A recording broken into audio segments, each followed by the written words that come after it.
Alright, here we are at the shop. By the way, bought this Builtwell Exfil 2 tank bag, and it is excellent. I love it. But anyway, CX is here, and I've brought a few little pieces along with me so that I can work on the bike a bit. Alright, here we go.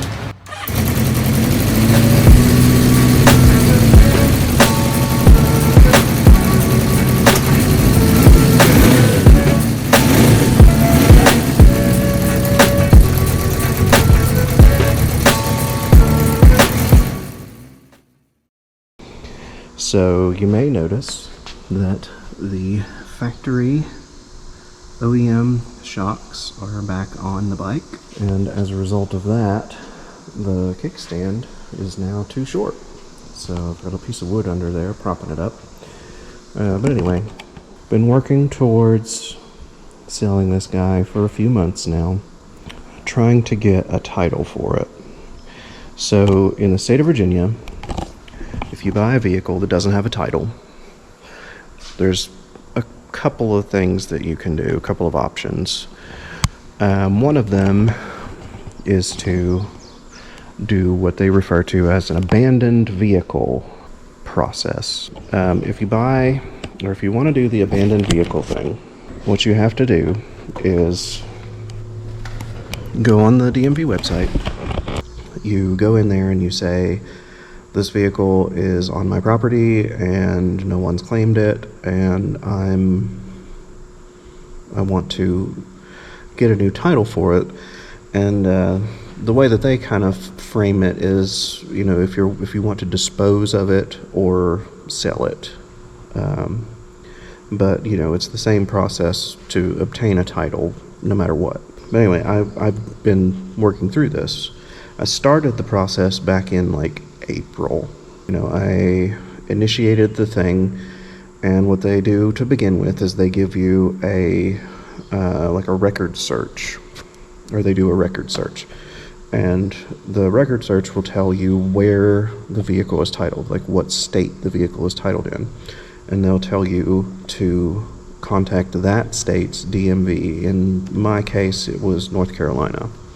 So I contacted the North Carolina DMV, and the North Carolina DMV person that I spoke with, representative, told me to fill out a form requesting the records for the vehicle. So I did that, and once I got the records back, the next step in the process is to mail a letter to the current registered owner of the vehicle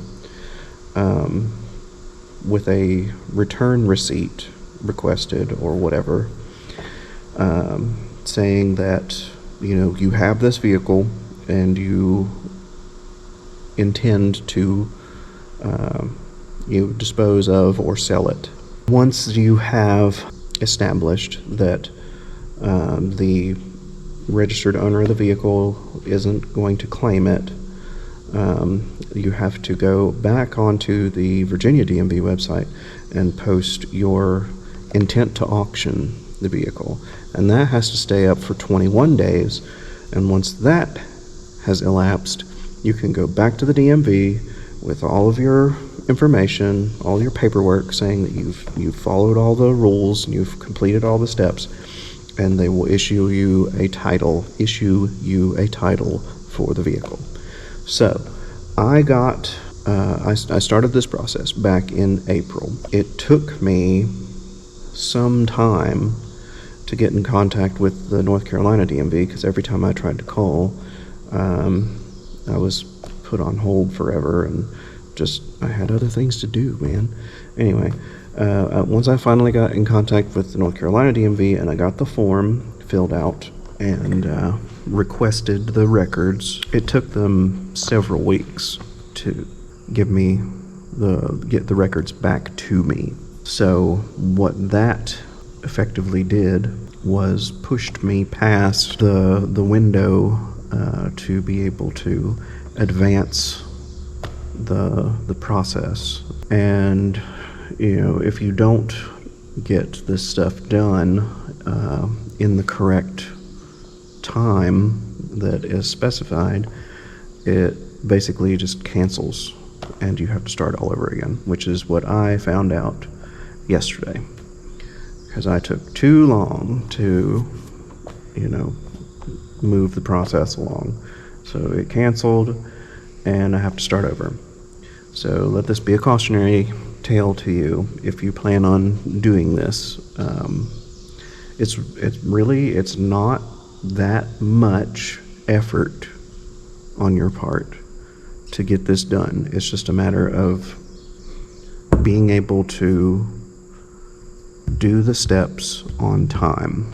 And once the time has elapsed, which totals out to be like a couple of months, once everything is done, you can get a title for your abandoned vehicle.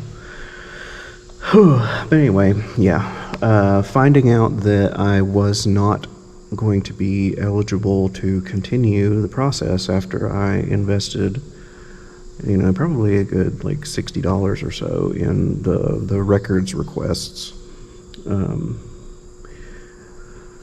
That was a bummer. So I got really frustrated yesterday and said, I'm over it. I'm just gonna sell the bike as is. But had a conversation with my wife about it, and she calmed me down and said, don't give up on it. This is a setback, but it's not the end of the world. There's not any kind of like rush to get this done. So anyway, that brings me on to why I'm back here at the shop today. I'm back here at the shop today because I want to try and get a few little things done on the CX. One of them, I've had the air inlets on the fork plugged for a while because I could not find this part. It's just a little tube that goes across, between the forks and allows you to put air into the forks and evenly, which is a good idea. A lot better than this setup where they're separated and you've got to try and match them up and hope that the stuff doesn't leak. But anyway, yeah, I need to air up the forks on the KZ too, because I'm pretty sure that they've leaked down. Feels like I'm riding on the springs. But anyway, yeah, I'm gonna put this back together and get the front forks aired up. I think it was like 25 psi or something like that. I don't know. I'll look it up. But yeah, let's do that. I put the bike up on the jack just to kind of hold it level for me.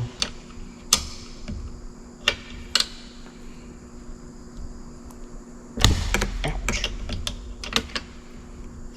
Got that in there pretty tight.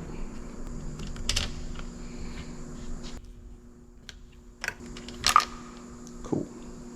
These O-rings on here seem to be in pretty good shape still. They're not like squished or whatever. Alright, I'm going to thread this through here.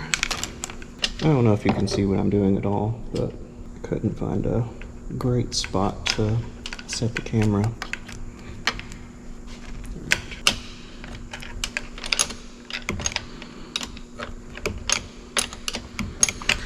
I don't know why I didn't put this back on to begin with, because I had it. Like, I specifically set it out so that I would be able to have easy access to it.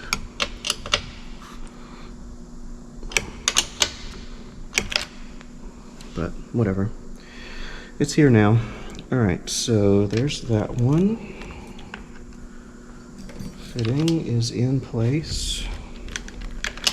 Now I'll get the other fitting in place on this side. Get it tightened down. That looks like a 10mm probably. One fun thing that I've noticed about Japanese motorcycles, they are of course all like metric parts and fasteners, but I don't think I've encountered anything that was a 13mm fastener. And I don't know if that's like a superstitious thing or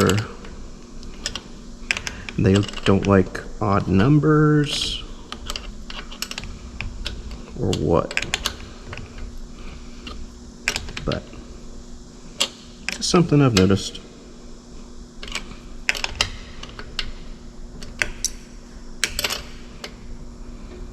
Okay.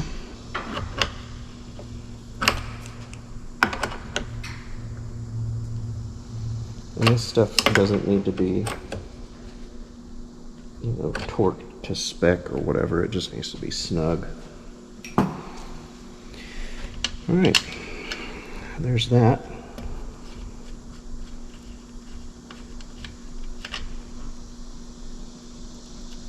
I think I might put a new valve core in here, just as a precaution.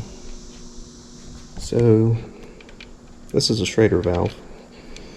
And Schrader valves are Schrader valves. It doesn't matter if it's on a bicycle tire or a fork or whatever. The valve cores that they use are all the same.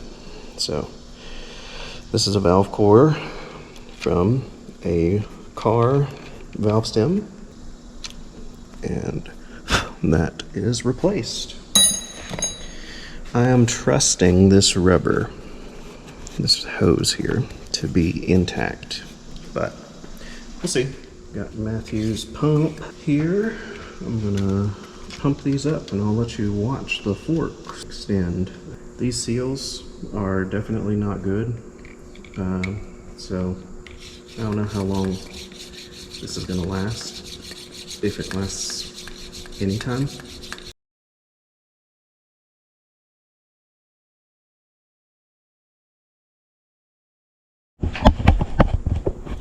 It's leaking. I don't know if you can see that at all, but there's just a little bit of bubbling coming out of there. So let me go get some sealant, pull that Schrader valve out of there and seal it up. All right. Probably globbed way too much on there, but whatever, it's fine. Snug. Let's pump this up again.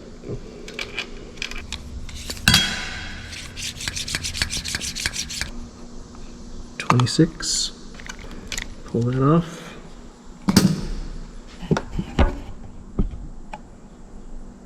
I don't see any bubbles coming out of there.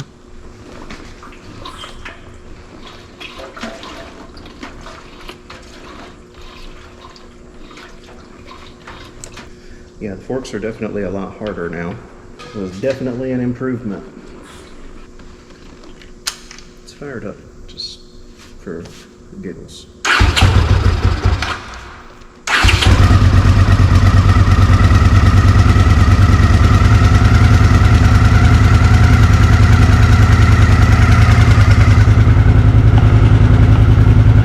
I haven't started this bike for a week, 2 weeks. Fired right up.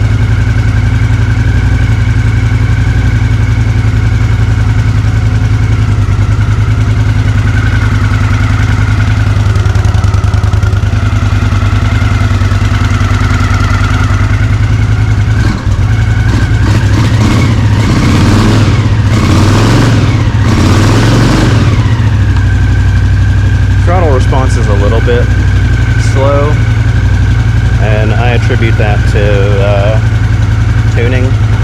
Needs to be tuned a little bit, but I mean, it runs great.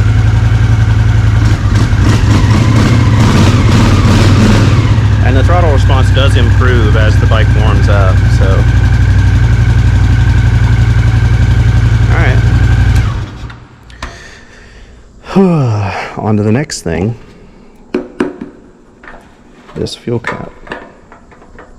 So, you may remember, I told you, the fuel cap fits great, but it doesn't seal great.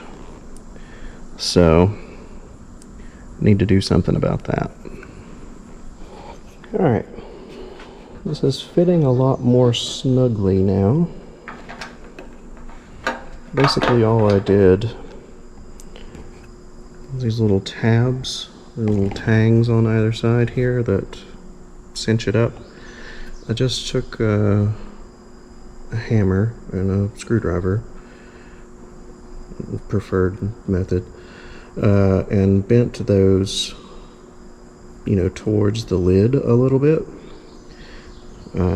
effectively, so they just engage with this lip a little bit tighter. So we'll see how that goes. There is still the matter of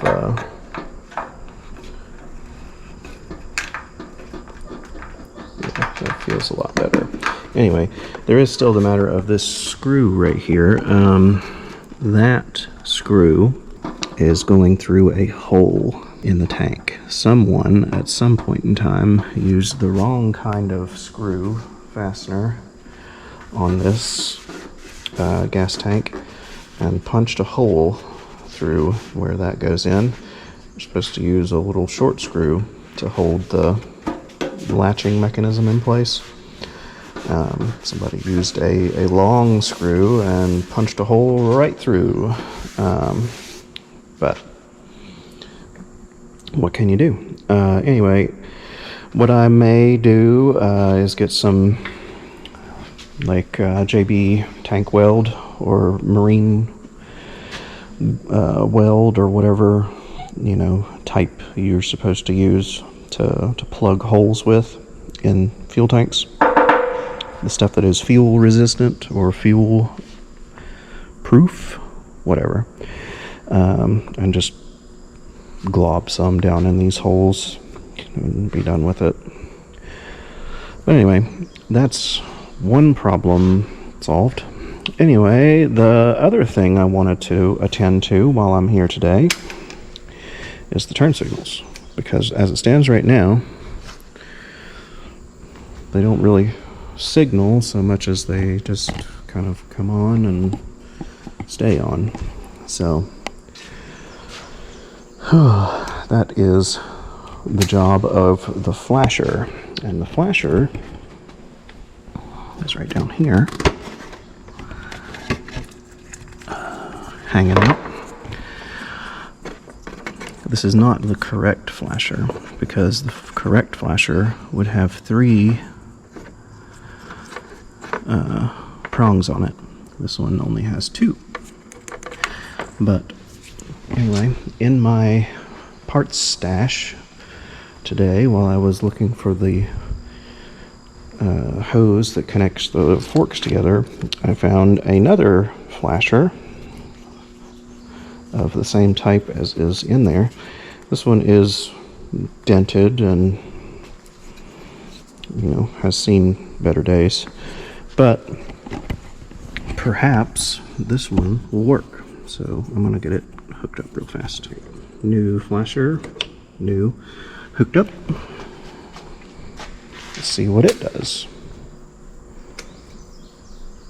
The same thing.